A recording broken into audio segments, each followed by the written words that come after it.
Selamat berjumpa kembali di perbincangan kita bersama teman-teman dari Magnet Solusi Integra MSC Consulting di dialog solusi sumber daya manusia. Kesempatan kali ini kita akan membahas tentang tema mempersiapkan calon leader untuk masa depan organisasi. Sudah hadir di studio para narasumber dan yang pertama saya menyapa Bu Novi, ya, CEO-nya MSC Consulting. Selamat pagi. Pagi Mas Aldi, Sehat, selamat pagi. Ya, Alhamdulillah, puji Tuhan. Selamat pagi juga semuanya. Salam sehat untuk sahabat Mercury dimanapun berada. Oke, selamat datang kembali di perbincangan kita Bu Novi. Senang mendengar kabar Bu Novi sehat-sehat ya. Mudah-mudahan itu juga yang sehat bahagia gitu ya. Iya, betul. Kalau kurang bahagia dengerin Mercury ya. Iya, apalagi kalau Mas Aldi yang siaran. Oh baik, baik, terima kasih Bu Novi. Dan selain Bu Novi dari MSC juga ada Devi Noviandari, panggilannya Devi juga. Oh bukan ya Devi toh ya. Dev, selamat pagi. Oke, selamat pagi Pak. Apa kabar, sehat ya? Alhamdulillah puji Tuhan sehat. Ya, masih kerasan toh? Kerasan. Oke, baiklah.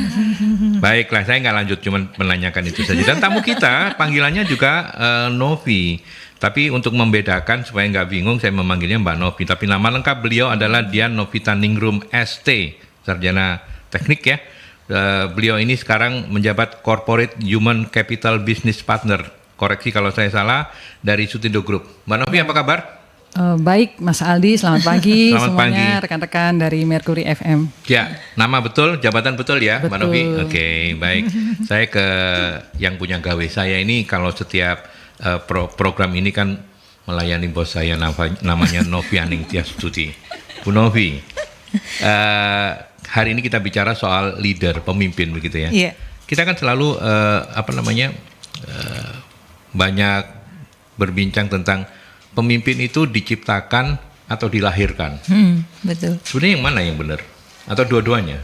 Bisa lahir dengan sendirinya, bisa di-create.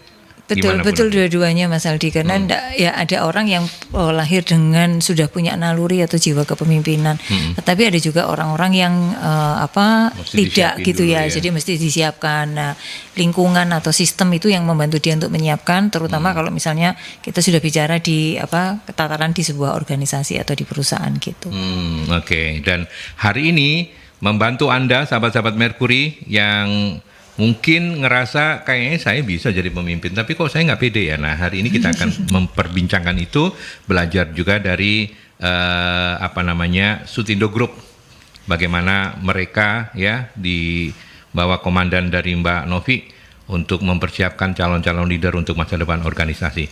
Tapi saya ke Mbak Novi dulu. Silakan, Mbak Novi, Sutindo Group, barangkali banyak yang belum mengenal bergerak di bidang apa, kantornya di mana, monggo ceritakan Mbak Novi. Oke, terima kasih Mas Aldi untuk kesempatannya. Jadi Sutindo Group ini adalah sebuah perusahaan distributor besi baja.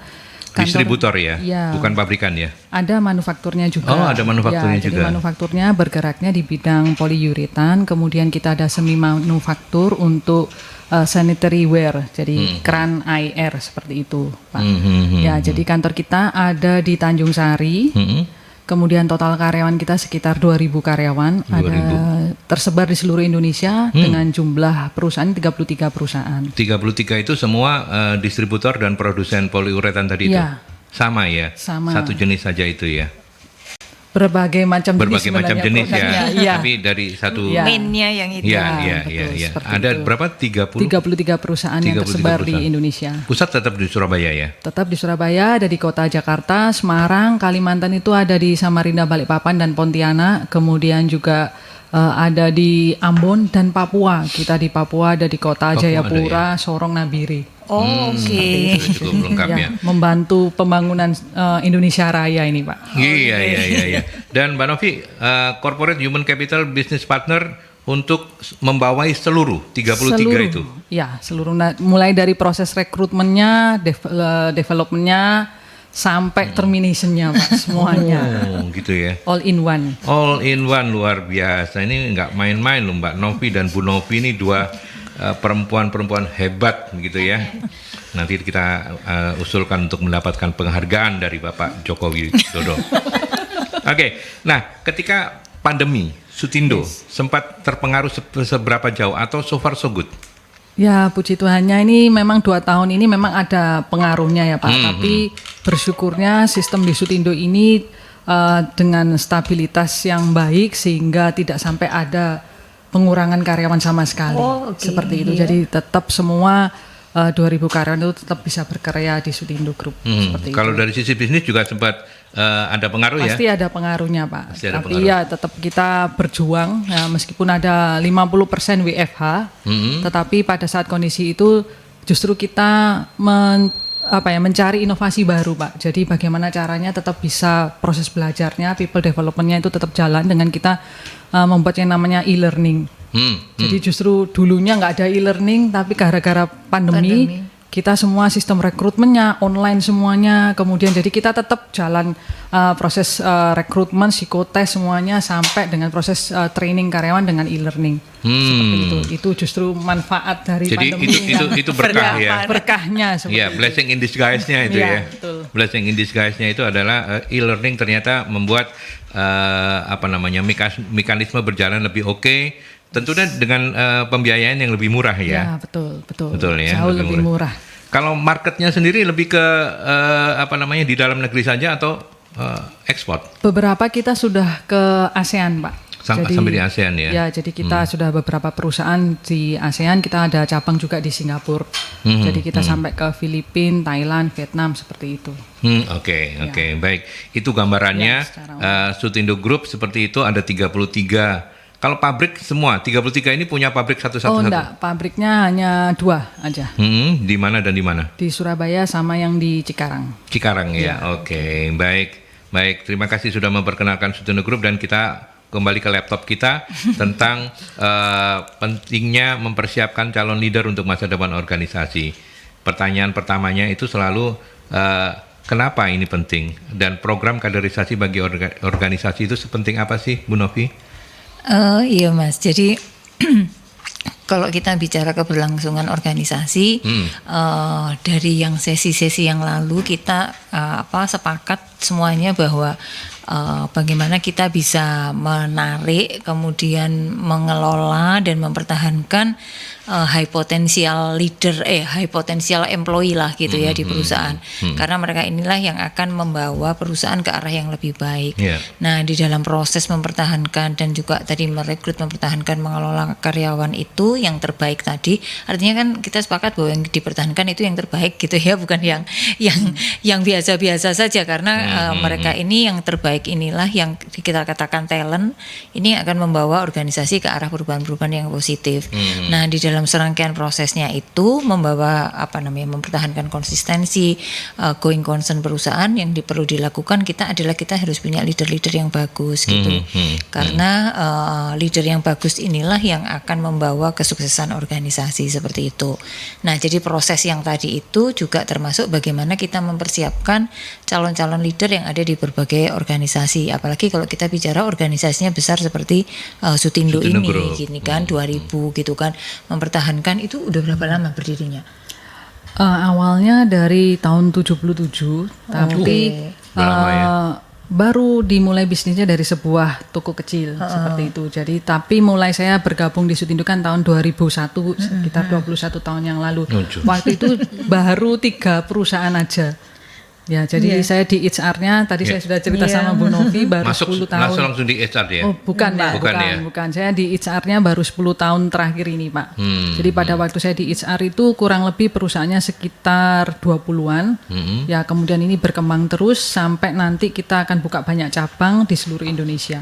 Seperti itu. Gitu. Nah, kalau organisasinya besar kayak gini, ini kan kita butuhkan leader di setiap layernya gitu kan, Mas, gitu. Jadi mulai dari yang leader dasarnya setingkat supervisor, kemudian menengahnya asisten manajer sampai mungkin di level-level yang lebih Direksi tinggi yang gitu ya. yang eksekutif kayak gitu. Jadi pasti harus punya leader-leader di masing-masing layernya. Nah inilah yang kemudian kita diskusikan pagi ini. Mengapa kita perlu? Karena itu tadi, kalau kita punya leader-leader yang bagus di masing-masing timnya, ini akan ada orang-orang yang bisa memformulasikan tujuan-tujuan organisasi sesuai kapasitasnya di masing-masing layer itu. Ya.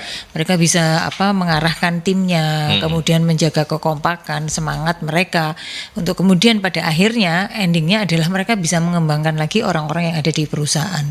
Jadi peran besarnya itu adalah untuk kelangsungan organisasi, karena kalau kita menciptakan leader dari dalam itu akan lebih baik, lebih efektif hasilnya dibandingkan kita ini rekrut Hire ya. dari luar di posisi-posisi yang tinggi. Jadi satu, kita juga memberikan kesempatan yang di dalam untuk mereka berkembang. Jenjang karirnya betul, ada jenjang gitu karirnya ya. ada.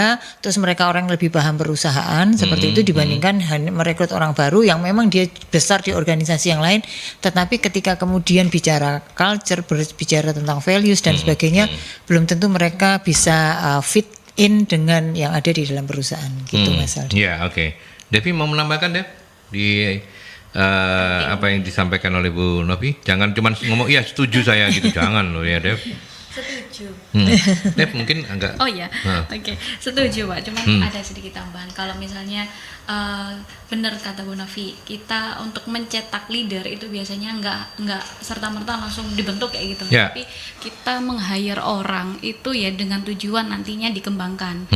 Jadi hulu ke hilirnya kita record gitu. Mulai dari cara dia di-hire ataupun kualifikasi dia di-hire itu seperti apa, kemudian people development-nya dia atau IDP-nya dia itu seperti apa, itu. Matikan itunya, Nil. Apa namanya?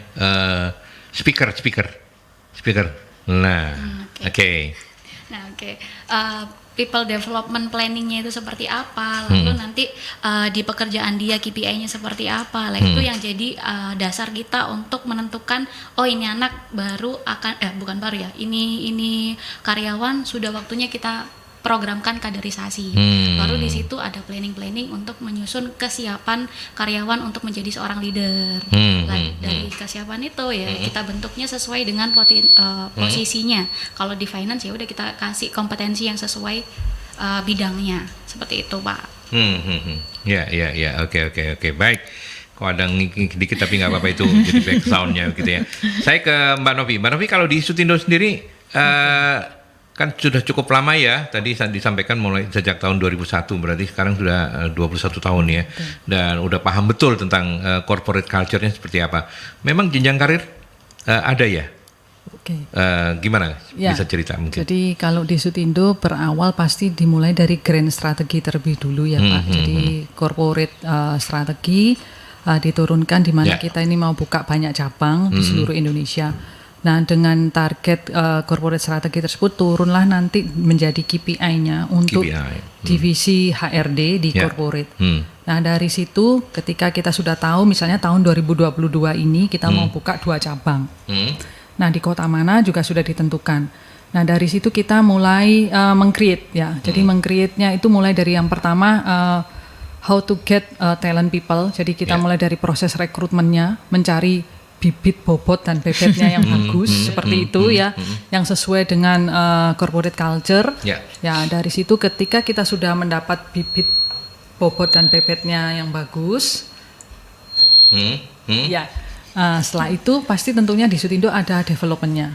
Ya, tadi leader itu diciptakan atau dilahirkan gitu ya.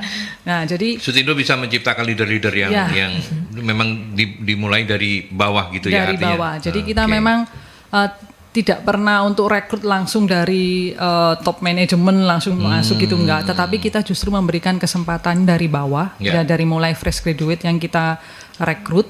Ya, kemudian di tempat kita ada program pelatihannya. Yang khusus ada jalur reguler dan jalur fast track-nya, Pak. Nah, jalur fast track ini kita ada pengembangannya sendiri yang namanya semacam MT-nya seperti itu. Jadi di situ ada proses pengembangan untuk menjadi seorang supervisor, dia masuk harus ke departemen mana dulu. Nah, di situ ada proses untuk dia belajar sistem manajemennya, dia belajar juga kalau misalnya dia nanti jadi branch manager, dia pasti harus tahu penjualan, selling skillnya kita ajarkan di situ, kemudian proses leadershipnya juga kita ajarkan. Dan tentunya yang lebih penting dari proses mulai dari how to get talent people sampai how to develop. Nah, yang terakhir ini Pak, how to retain. Nah, karena apa? Karena kita sudah buat career plan 5 tahun ke depan dia mau jadi leader tapi baru 2-3 tahun merotol. Nah, itu kan yang kita harus benar-benar perhatikan. Jangan sampai biaya yang sudah kita keluarkan ya untuk develop people itu akhirnya sia-sia. Tapi sudah pernah Anda ya, Mbak, sudah pernah terjadi hal-hal yang seperti itu? Pastinya sudah pernah terjadi. Sudah pernah terjadi sih ya. Pak. Jadi memang itu yang harus kita terus antisipasi. Proses apa yang penting yaitu proses development sama mentoringnya. Jadi peran leader-leader yang lainnya sebagai mentor itu menjadi peran yang sangat penting untuk kesuksesan bagaimana kita meng-create calon leader yang baru. Jadi bukan cuma tugas HR aja, tapi peran serta dari bapak, ibu, buah, kakek neneknya itu menjadi peran yang penting untuk menciptakan calon leader seperti itu. Baik, terima kasih Mbak Novi. Nanti kita akan juga bahas, ini baru kulit awalnya begitu ya, baru pembahasan awal saja. Nanti kita akan bahas juga kompetensi seperti apa, kemudian fasilitas pendukungnya juga seperti apa, dan bagaimana cara mempersiapkan kader-kadernya. Ikuti terus perbincangannya sampai selesai. Kita break dulu untuk ke beberapa pesan. Baik, kita lanjut kembali perbincangan ini, masih menarik ya, dan makin menarik nanti saya percaya itu. Maka silakan untuk Anda yang mau join di perbincangan ini, kalau by phone boleh di 0315620096 atau juga melalui 5683446. Nelpon by WA juga boleh di 0817300096 ya. Masih bersama Bu Novi, masih bersama Mbak Novi dan juga Devi di perbincangan hari ini. Tadi kita sudah bicara tentang pentingnya program kaderisasi bagi organisasi, dan kita juga sudah ngintip bagaimana Sutindo Group merealisasikan semuanya. Ini soal kompetensi, nanti pasti juga kita akan belajar kembali dari Mbak Novi di Sutindo Group. Kompetensi apa saja yang perlu dipenuhi untuk bisa, kan pemimpin itu bisa lahir dengan sendirinya, bisa juga di-create, bisa juga dilahirkan begitu ya. Bu Novi, tentunya tadi seperti kata Mbak Novi, kompetensi itu menjadi sesuatu yang sangat penting ya. Nah, betul. Itu apa saja mungkin indikatornya? Baik, jadi kalau untuk kita menciptakan leader itu kan sebenarnya leader juga ada di beberapa level ya Mas ya. Kalau misalnya kita bicara tentang leader yang paling dasar gitu di kepemimpinan yang paling dasar, itu yang paling penting ya, kalau komunikasi itu kan kemampuan yang sehari-hari kita bawa ya, kita pakai di semua jenis pekerjaan. Nah, ketika menjadi leader ini menjadi sangat penting. Jadi komunikasinya mungkin bukan sekedar komunikasi tetapi komunikasi efektif gitu Mas. Jadi komunikasi efektif tuh ya dia bisa menyampaikan sesuatu sehingga mudah dipahami oleh orang lain gitu.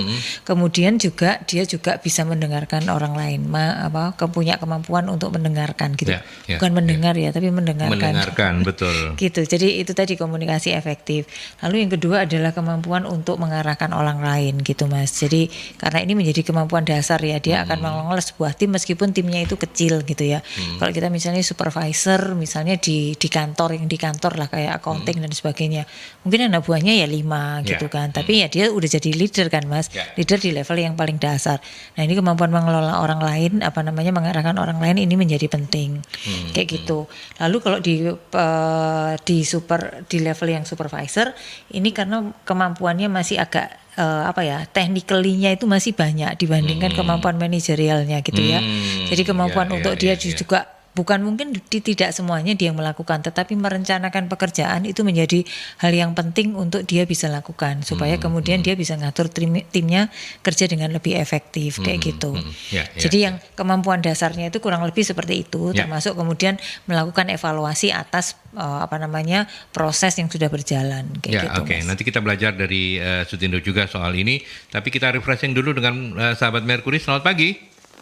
Selamat pagi, Assalamualaikum warahmatullahi wabarakatuh. Waalaikumsalam Pak Sumarwito.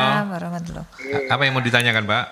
Yang saya tanyakan ini, apa bisa menolak, bisa menolak untuk jabatan leader yang dididik itu ya, dengan benar-benar menurut kemampuannya.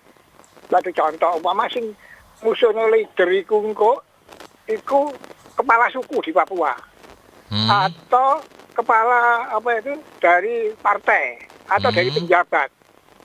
Angel kan nolak Nah, ada lagi Pak Wibi aja mahasiswanya yang dari Papua itu Ubaya itu SDM dilulus no, ya kan? Karena dari Papua dari saya ada pesanan, ada titipan gitu loh. Itu masa bisa nolak? Lek kawan gak titipi ya, nggak oleh kan itu perusahaan ini berdiri di sini. Ayo, nggak bisa. Ya. Jadi di dunia itu nggak ada yang bisa jujur, bisa Tapi ada pernah kejadian begitu. Kalau ada yang kejadian berani nolak, jempol itu menurut saya. Ya. Terima kasih. Baik. Assalamualaikum warahmatullahi wabarakatuh. Waalaikumsalam. Jadi Pak Sumarwito ini nanya terus dijawab sendiri. Bisa enggak? Berani nolak enggak? Enggak bisa. Terima kasih. Makanya saya bilang kita refreshing. Terima kasih Pak Sumarwito. Itu menjadi catatan menarik. Nanti mungkin bisa cerita. Cerita saja apa yang terjadi karena punya di Papua ya, di Nabire ya. Ya, Tiga kota tadi ingat saya. Tiga kota, bahkan 3 kota begitu ya. Oke, tapi itu nanti tapi silakan deh, monggo daripada nanti kelupaan menjawab Pak Sumarwito. Oke. Iya Mbak Novi. Ya, terima kasih Pak untuk pertanyaannya. Jadi sharing-sharing aja ya. Jadi ketika kita akan membuka suatu cabang baru di lokasi di seluruh Indonesia ini, pasti kan ada ciri khas per daerahnya seperti itu. Dan kita juga harus engage kan dengan masyarakat sekitar. Betul. Ya, tentunya ketika kita membuka cabang baru, tentunya kita juga akan membuka lapangan pekerjaan yang berguna juga untuk masyarakat sekitar. Nah, bagaimana kalau ketika kita harus terima titipan-titipan nih dari masyarakat sekitar. Nah, tentunya kita harus mengelolanya dengan baik. Karena ada juga posisi-posisi yang mana kita sudah tentukan nih posisi manajerial, sudah ada sekolahnya khusus, tapi kita juga masih bisa untuk menerima titipan-titipan tadi. Misalnya dia jadi mandor kah atau apa, itu kan leader tapi nggak usah sampai yang level manajerial yang tinggi tapi itu untuk cukup untuk area keamanan di sekitar lokasi. Itu memang penting Pak, ketika kita berada di lokasi-lokasi khusus yang memang di situ kental sekali culture-nya dan memang butuh pengamanan, ya sekalian aja kita titip dan kita hire orang-orang di sekitar seperti itu. Jadi mungkin sebagai koordinator lapangan atau mandor atau seperti itu kan bisa kita istilahnya didaya gunakan seperti itu. Dan tentunya itu akan membuat dengan masyarakat sekitar kita engage seperti itu. Nah, tapi kembali kepada pertanyaan di awal, kompetensi apa yang dibutuhkan? Ya, di Sutindo tadi saya setuju dengan yang disampaikan Bu Novi. Jadi di tempat kita pun ada rangkaiannya. Jadi ada step-stepnya mulai dari level supervisor, kemudian manager atau top manager misalnya seperti itu.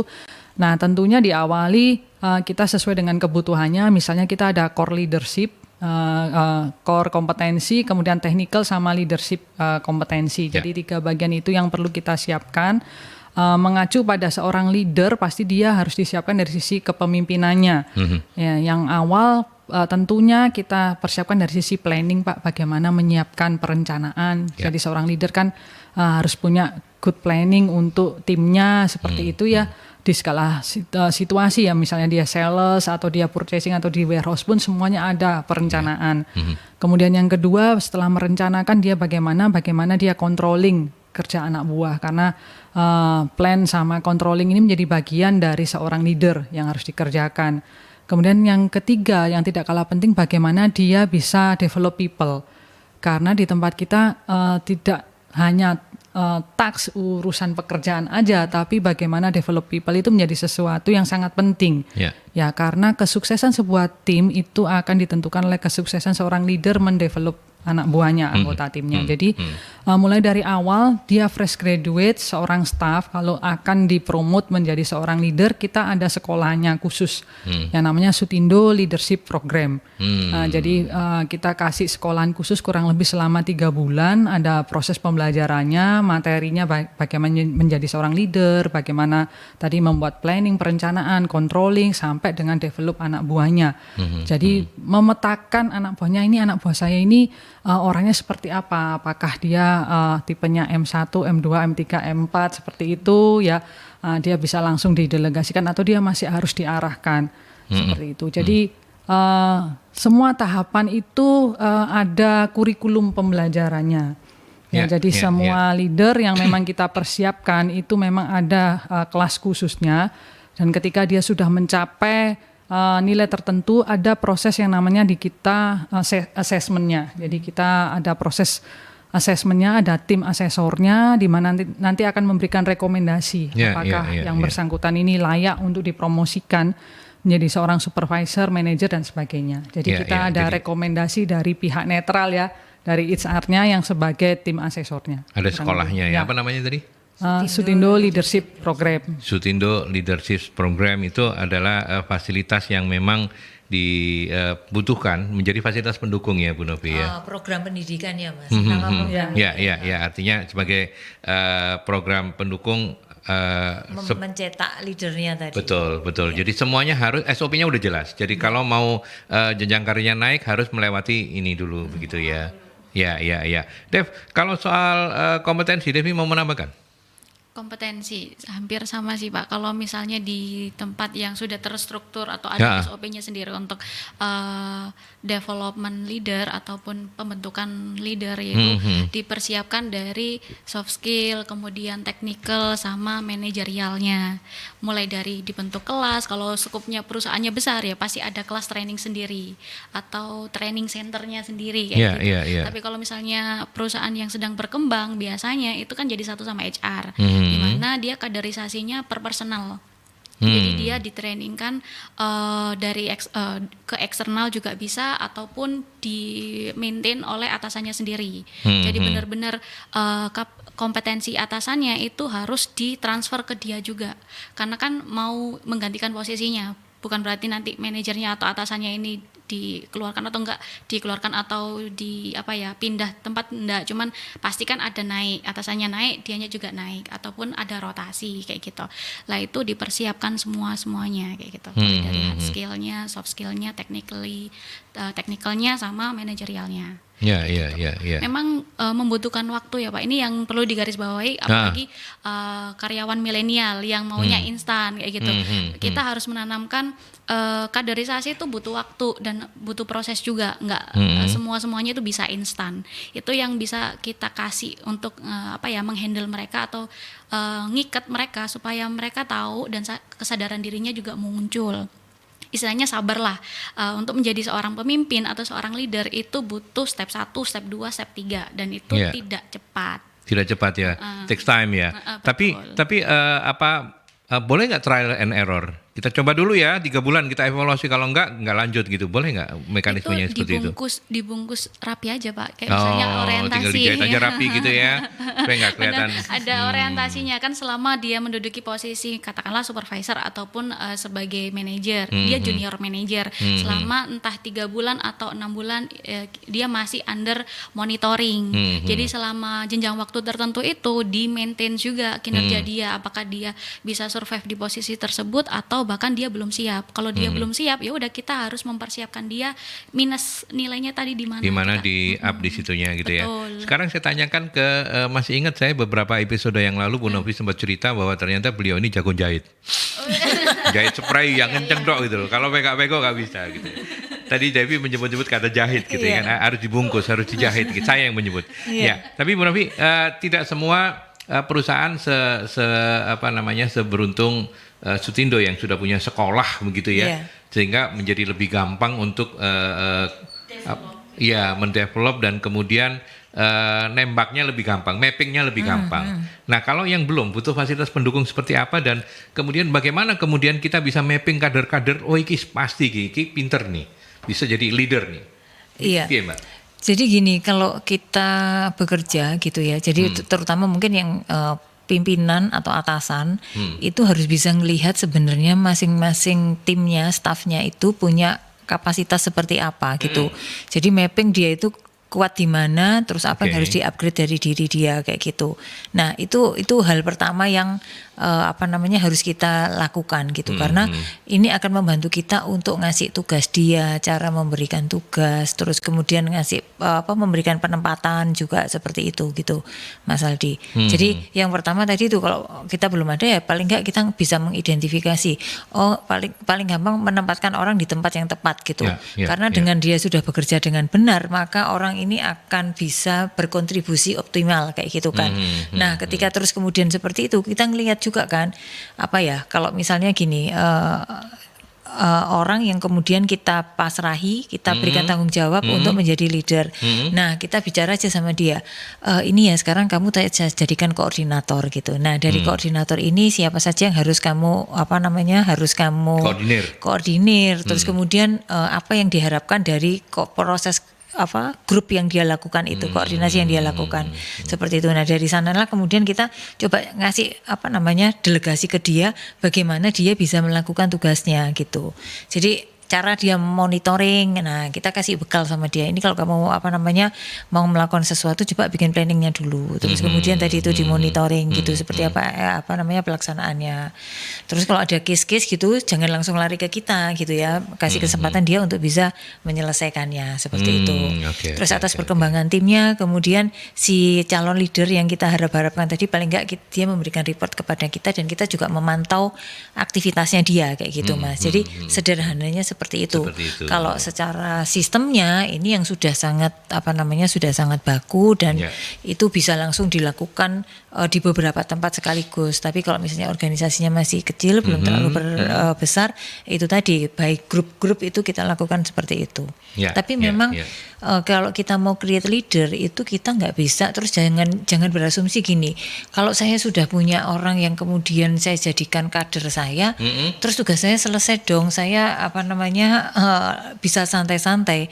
Nah, santai-santainya untuk monitor pekerjaan mereka iya, tetapi aktivitas kita kan bisa diarahkannya harus lebih ke arah hal-hal lain yang lebih strategik kayak gitu. Jadi kita sudah nggak ngurusin urusan bagaimana mengerjakan pekerjaan dengan benar gitu, tetapi lebih ngurus lagi bagaimana supaya kemudian hasilnya optimal kayak gitu, Mas. Seperti itu. Oke. Baik, sebelum kita break ke iklan, saya nanya ke praktisinya begitu ya. Kalau di Sutindo sendiri, mappingnya seperti apa? Alurnya seperti apa? Mulai dari sekolah udah ada, Bu Novi bilang, oh ini udah mapan nih, tinggal gampang nih kayak kawah Chandra di mukanya udah ada, bahkan sudah ada silabusnya segala macamnya begitu ya. Tapi untuk menentukan kader-kader mana itu usulan dari siapa, bisa cerita nggak? Oke, makasih Mas Mbak Andi. Novi. Jadi tentunya ketika kader itu kita training atau develop, kan pasti mereka juga punya yang namanya individual performance plans. Ya, jadi ada target KPI-nya ya per masing-masing. Dari siapa usulan kader-kader misalnya, Devi masuk sekolah di Sutindo gitu? Oh, usulan awalnya. Jadi usulan awalnya itu pertama bisa dari user ataupun dari HR-nya. Karena kita memetakan kan pasti ada yang tadi ya, waktu rekrutmen kita ada bibit bobot bebetnya. Jadi ada kriterianya. Saya potong Mbak Novi, artinya di masing-masing dari 33 perusahaan itu punya HR ya, punya divisi HR masing-masing ya, di lokalnya. Di lokalnya mungkin combine ya Pak, jadi misalnya Papua cuma satu aja, misalnya seperti itu. Jadi kita nggak satu company, satu HR gitu ya. Semuanya koordinasi ke pusat. Dengan Mbak Novi. Jadi sudah dipetakan itu artinya kita lihat dari awal bibit bebetnya ya, dari proses rekrutmennya, oh dia ini tes IQ-nya bagus gitu ya. Kemudian juga dari sisi tes-tes yang lainnya ya, kita ada tes selain tes IQ, MBTI segala macam, DISC-nya. Nah setelah itu kita dalam proses berjalannya si karyawan ini kan punya target KPI ya. Nah, jadi performance plan-nya seperti apa, dievaluasi katakanlah dalam 1 tahun. Ternyata kinerjanya misalnya nilainya bagus nih, di atas C+ atau B- misalnya seperti itu. Nah, dari situ baru kita petakan secara kompetensinya. Jadi selain performance ini kan yang tampak di gunung es ini yang tampak di muka gitu ya, performance-nya, kinerjanya. Tapi juga kita lihat kompetensi, potensi yang dibawanya orang ini bisa dikembangkan nggak. Itulah kita masukkan ke Sutindo Assessment Center. Nah di situ kita assess, ternyata dia punya potensi besar nih jadi seorang leader. Dan kita ada alat tesnya sendiri juga Pak. Nah setelah itu baru kita sampaikan, nah ini dia bisa nih masuk ke development selanjutnya. Dia masukkan ke kelas yang untuk memang disiapkan selama 1 tahun untuk program percepatan dia jadi supervisor. Ketika bersekolah itu mereka tidak melakukan pekerjaan rutin sehari-harinya atau tetap? Tetap. Jadi itu di luar. Ya, jadi mereka masuk dalam satu departemen khusus.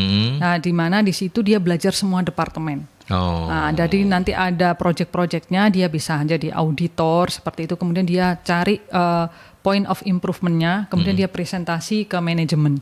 Jadi tiap hari Sabtu itu continue saya harus mendengarkan untuk presentasinya semua succession candidate atau talent people ini.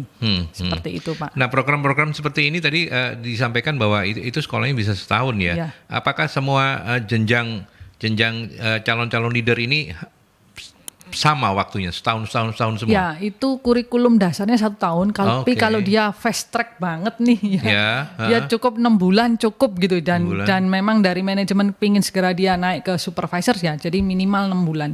Tapi jalur umumnya itu 1 tahun. Oh, jalur untuk umumnya setahun. seluruh kurikulum itu bisa selesai. Mbak Novi, apakah ini juga berjalan sepanjang tahun atau enggak tahun ini misalnya katakanlah tahun 2022 kita nggak ada proyeksi untuk menyiapkan calon-calon leader, ya udah sekolahnya libur dulu gitu. Enggak ada, Pak. Itu berkesinambungan. Jalan terus ya? Jalan terus. Kepala sekolahnya panjenengan tuh? Saya padekannya ini kepala sekolah. Ya. Luar biasa. Iya. Seperti itu, Jalan ya. terus ya? Jalan terus. Jadi itu setiap saat ya Pak. Jadi karena kita kan prosesnya nggak nunggu kayak sekolah kan semesteran gitu enggak. Tapi kita setiap waktu memang ini langsung kita mutasi ke departemen ini untuk dididik terlebih dulu. Jadi seperti itu. Dan itu tersentralisir di Surabaya? Enggak juga. Jadi Enggak kita juga, ya? kan sekarang online ya Pak, bisa Iya. ya. Lagi-lagi blessing and disguise-nya pandemi itu e-learning-nya lebih ada. e-learning gitu Jadi ya? kita yang di cabang-cabang pun tetap bisa kita develop. Oke, Seperti itu. Jadi baik. nggak harus di pusat di Surabaya. Baik, nanti saya tahu Bu Novi sudah mulai penasaran untuk komentar, Devi juga, tapi tahan dulu, kita ke pesan-pesan dulu. Baik, kita lanjutkan kembali dan sebelum nanti kita ngobrol-ngobrol lagi juga, mendengarkan banyak insight menarik dari narasumber tamu kita, saya ke Ibu Sari. Apa tips estafet kepemimpinan untuk perusahaan kecil atau keluarga yang tidak sebesar Sutindo? Berarti ini saya ke Bu Novi. Estafet kepemimpinan. Estafet kepemimpinan itu kayak tadi nih. Jadi ketika kita ini dalam posisi yang di atas, mau memimpin tim itu mau kecil mau besar, kita identifikasi kapabilitas lah gitu ya dari masing-masing anggota tim kita seperti itu. Jadi dari sanalah kemudian kita identifikasi satu kemampuan mengerjakannya, kemudian maksudnya kemampuan di pekerjaannya, lalu kemudian selain itu juga di antara mereka yang mampu, kita juga harus identifikasi siapa orang-orang yang mereka ini potensial menjadi seorang leader gitu ya. Nah ini saya punya pengalaman cerita dari mantan pimpinan saya dulu. Itu yang saya tidak pernah tahu dan tidak sadar. Jadi caranya beliau untuk melihat orang ini bisa jadi leader atau enggak adalah ketika biasanya kita tuh setahun sekali itu ada hadiah untuk staf-staf yang berprestasi gitu lah. Nah gitu, itu setelah beberapa tahun ini saya baru tahu. Jadi ketika itu atau di acara-acara yang relax kayak gitu Mas. Jadi misalnya gathering lah apa dan sebagainya yang kayak gitu. Nah di sana itu beliau itu kerjaannya itu sebenarnya ngamatin gitu loh. Orang yang ibet terus apa kayak gitu itu ternyata sama dia itu diliatin kayak gitu loh. Nah dari sana itu sebenarnya dia mengidentifikasi siapa-siapa orang-orang ini yang punya kemampuan mempersuasi orang, menggerakkan orang, karena itu kemampuan dasar leadernya kan di sana Mas gitu. Nah itu yang dilakukan oleh beliau kayak gitu. Jadi misalnya lagi pergi ke China nih gitu. Nanti dia ngelihat siapa orang, kan kita kebanyakan dari sini kalau mungkin kita literally bukan yang Chinese gitu, kita juga nggak bisa ngomong Chinese-nya kita, bahasa Chinese kita kan bahasa Chinese pasar atom, nggak cocok untuk dibaca di sana gitu kan. Jadi paling gampang kalau pergi kemana, ke sasar lah, terus kemudian paling gampang itu tawar-tawaran harga Mas gitu. Itu siapa yang kemudian orang yang diandalkan untuk jago nawar, karena kalau kita pergi ke Cina di sana kalau belanja itu kan dia nawarinya setinggi langit, terus kemudian tinggal kita pinter nawar, mau ditawar seperempatnya dulu sampai nanti ya kita bertahan karena begitu caranya gitu. Jadi itu beliau tuh ngeliatin gitu loh, oh ini kayak gini. Kalau misalnya pagi gitu, karena kita pergi ikut pakai tour gitu kan, pagi gitu. Kalau pakai tour tuh kan ketat banget gitu ketat banget gitu. Nah ini contoh Pak, apa tadi jaga bagaimana identifikasi. Nah itu kan jam berapa kita harus sudah sampai di tempat sarapan, karena jam berapa 1 jam kemudian kita akan jalan. Dan karena kita berombongan maka nggak boleh ada yang telat gitu. Nah itu beliau udah duduk pagi itu udah duduk, siapa yang dilihatnya datang pagi, siapa ini terus ngobrol-ngobrol sama siapa atau ngomong enak sama dia yang kayak gitulah. Nah itu paling gampang untuk ngelihat calon-calon leadernya kita gitu, orang-orang yang mungkin tidak pernah kita sadari. Dan kayak saya ternyata dulu itu saya itu ada teman yang sepantaran tuh masuknya sama-sama gitu, seleting sama saya, yang dia tuh ngelihat, oh Nov, padahal saya merasa bahwa dia itu adalah lebih kesayangan lebih kesayangannya bos gitu ya. Ternyata dia bilang, kok di acara-acara gitu kamu bisa enak ngomong ya sama Pak bos ini gitu. Sementara dia itu kalau mau pas santai-santai kayak gitu, justru dia tuh nggak berani ngomong gitu. Dia nggak punya bahan omongan untuk bisa bicara sesuatu yang mungkin di luar pekerjaan kayak gitu. Nah, kemampuan leader itu kan tadi macam-macam Mas, bukan hanya task skill yang disampaikan oleh Mbak Novi ini tadi, tetapi tadi itu kemampuan dia berinteraksi dengan orang-orang, dengan berbagai situasi, dengan orang yang levelnya lebih tinggi, membuat menjadi suasananya jadi enak yang kayak gitulah. Nah itu contohnya bagaimana kita mengidentifikasi. Tadi pertanyaannya apa selain mengidentifikasi? Kalau itu di sebuah perusahaan keluarga, itu estafetnya seperti apa? Estafetnya. Tapi menarik loh ceritanya Bu Novi ini. Mungkin bagi Sutindo juga perlu diundang lah ya, cerita bagaimana kemudian leadership yang dibangun oleh Bu Novi itu kan bisa diceritakan juga untuk Sutindo ya. Pokoknya saya mengarahkan ke sana terus. Iya betul, ya. Terima kasih Mas Adi. Kalau di perusahaan keluarga gimana estafetnya Bu Novi? Nah estafetnya tadi itu kan kita akhirnya nemu nih orang-orang siapa-siapa yang kita identifikasi. Nah kepada mereka lah ini kemudian ya secara formalnya kita angkat dia jadi kayak tim leader lah kayak gitu Mas Aldi gitu ya. Jadi secara formal tuh ya mereka diajak bicara. Kita maksudnya ngajak bicara dia kira-kira siap nggak gitu ya. Nanti kamu tak kasih tugas untuk ini punya tim gitu ya. Tugasmu kayak gini gitu. Kita mulai bicara sama dia. Kemudian paling nggak dia sanggup gitu. Terus biasanya gitu itu terus aduh nggak bisa saya nanti gini sungkan sama yang lain kayak gitu. Nah kita ini yang jadi pimpinannya meyakinkan. Nah ketika sudah seperti itu maka itu tadi diformalkan Mas, misalnya mau dikasih surat tugas lah terus disampaikan juga kepada yang lainnya bahwa sekarang ya kegiatan-kegiatan ini kita di bawah koordinasi ini, karena kalau nggak diformalkan gitu nanti ya mereka nggak tahu nih bahwa nanti sekarang sudah didelegasikan kepada yang bersangkutan kayak gitu. Seperti itu Mas. Terus ya paling gampang yaitu tadi prinsip-prinsip kepemimpinan itu diajarkan oleh si bosnya ini atau pimpinan ini kepada yang baru ini atau dia bisa diminta untuk belajar mandiri ya. Sekarang kan makin banyak gitu ya, makin banyak kursus-kursus baik online maupun belajar sendiri lewat berbagai media gitu Mas. Oke. Dev, kalau misalnya estafet kepemimpinan itu dari bapaknya ke anaknya karena ini perusahaan keluarga, apa pengalaman? Pernah punya pengalaman itu nggak? Pernah. Nah, saya tahu itu dari wajahmu kelihatan gitu. Makanya saya nanya gitu. Oke. Estafetnya ke anaknya sendiri ya? Ya, anak sah lo ya, bukan anak yang di luar. Ya. Bukan anak buah. Bukan anak buah, anak sah, anak kandung. Untuk estafet seperti itu ya Pak ya. Kalau di tim HR tidak berkesinambungan langsung dengan direkturnya, istilahnya direktur 1 sama direktur 2. Nah itu kita kan nggak bisa handle untuk pengembangan direktur 2 kayak gitu ya. Tapi kita mempersiapkan bawah-bawahannya untuk manajerial baru, di mana kepala direkturnya ada istilahnya bos 2 gitu loh. Tidak menutup kemungkinan kebijakan-kebijakan yang lain itu berbanding terbalik bisa, ataupun ya berbeda dengan yang bisa 180 derajat. Bapaknya sama anaknya gitu kan, banyak kan kayak begitu emang ya. Biasanya visionernya lebih ke lebih ke zaman sekarang kayak gitu. Yaitu Devi pernah alamin di mana direktur 2 itu mempersiapkan perusahaannya sudah mulai digitalize. Dia mau publish di istilahnya go publish di beberapa jenis produksi industri. Dia memperkenalkan produksinya ini atau perusahaannya ini sudah mulai milenial kayak gitu, mau ordernya via online sebagainya sudah mulai milenial banget lah. Kita sebagai HR ya kita harus mempersiapkan teman-teman yang lain, mulai dari leadernya masing-masing ya, yang mulai dari zona nyamannya dia di direktur 1, kita harus merubah pola pikirnya, kemudian cara developing ke staff-staffnya itu seperti apa lah, itu kita mulai merubah itu. Itu perombakan sih lebih tepatnya. Iya, bukan berubah ya. Pokoknya intinya kalau anaknya bosnya enggak usah diapa-apakan ya. Iya, daripada kita yang diapa-apakan sama bosnya ya. Kan gitu kan? Bener. Setuju nih lah. Oke, saya kok ketawa Bu Novi kan memang Devi bilang begitu, yang disiapkan anak buahnya untuk bergantian ini estafet itu gitu kan. Saya curcol ini. Ini bukan Devi yang curcol.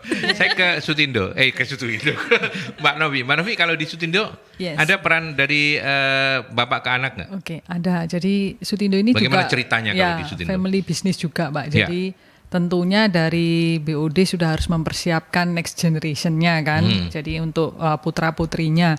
Nah, di sini itu langsung tune in ya. Jadi putra-putri begitu lulus sekolah dari Amerika atau apa, nah ini langsung di Sutindo bekerjanya. Jadi mereka juga sama seperti staff yang lain.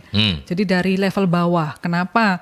Karena supaya ketika nanti suatu saat mereka yang menggantikan beliau-beliaunya ini sebagai owner gitu, mereka ini putra-putrinya sudah siap.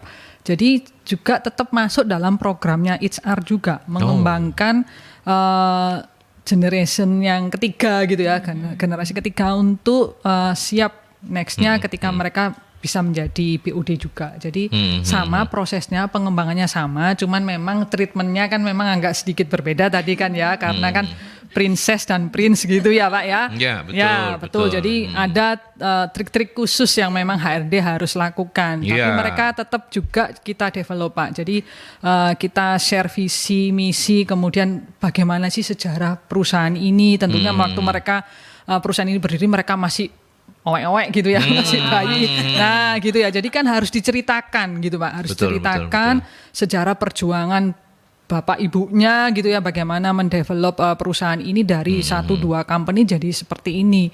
Nah, karena nantinya supaya mereka ini timbul engagement dan timbul rasa memiliki perusahaan. Dan tentunya pasti beda generasi ya, dari generasi BOD yang baby boomers ke generasi gen ketiga ini yang milenial, zilenial. Nah, tentunya itu menjadi istilahnya challenge tersendiri ketika mereka ini tentunya pasti kalau generasi milenial tuh enggak mau yang lama kan. Ngapain aku harus belajar semua ini gitu tuh. Kan aku bos gitu ya. Bos kecil gitu, gitu ya. Kenapa harus belajar semua? Nah, jadi gede loh itu kalau bapaknya enggak ada. Nah, bisa tapi gede loh itu. Jadi kita tetap harus develop, kita harus menyadarkan bahwa memang prosesnya seperti ini gitu ya. Ketika nggak cuman bahwa mereka pasti mereka akan meneruskan kan bisnis ini, tapi harus dipersiapkannya dari sekarang. Dan itu harus ikut dalam programnya HR juga, dan juga dari kesadaran, juga dari pimpinannya sendiri juga, bapak ibunya sendiri juga mengarahkan seperti itu. Ya, oke. Ini inline dengan pertanyaan dari Pak Anton. Selamat pagi Pak Anton, terima kasih sudah berkenan mampir. Di perusahaan sebesar Sutindo, seberapa besar campur tangan owner? Mungkin bisa dibungkus dengan baik ya, dijahit dengan baik komennya ya. Campur tangan owner sih. Iya.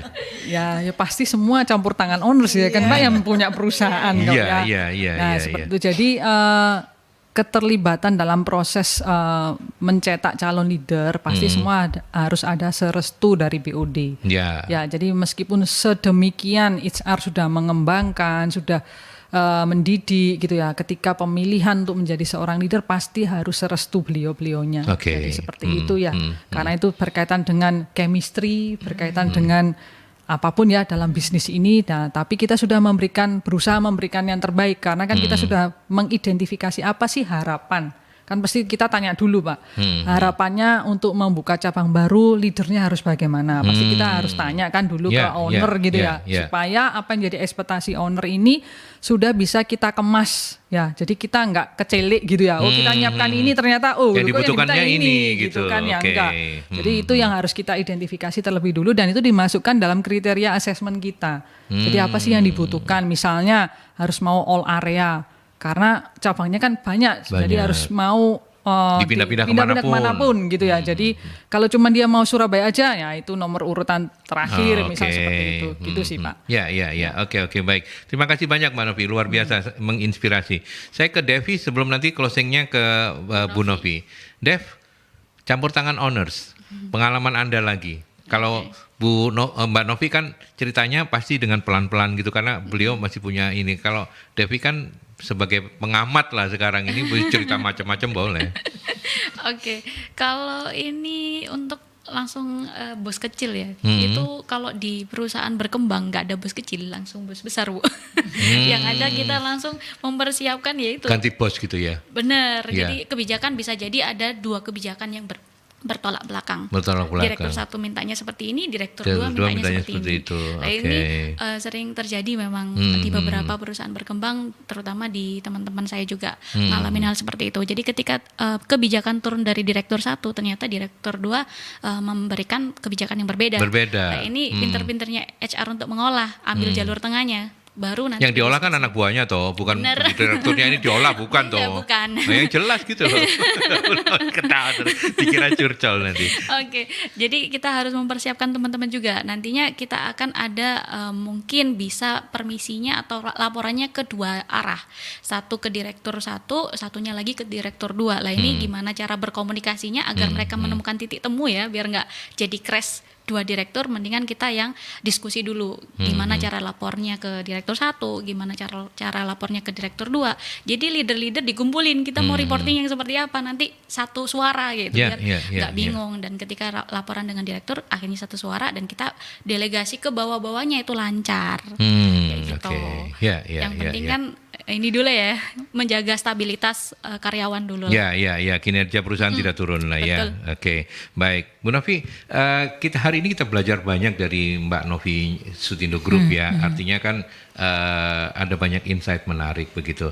Nah, apa yang bisa dikonklusikan dari termasuk juga tadi ketika ditanyakan campur tangan owner dijawab dengan sangat diplomatis oleh Mbak Novi. Ya seperti itu begitu ya. Iya. Dan kita belajar apa yang bisa kita simpulkan sebagai sebuah pembelajaran buat perusahaan-perusahaan yang mungkin belum segede Sutindo Group. Iya, jadi ini saya mungkin mengulas dulu yang keterlibatan owner.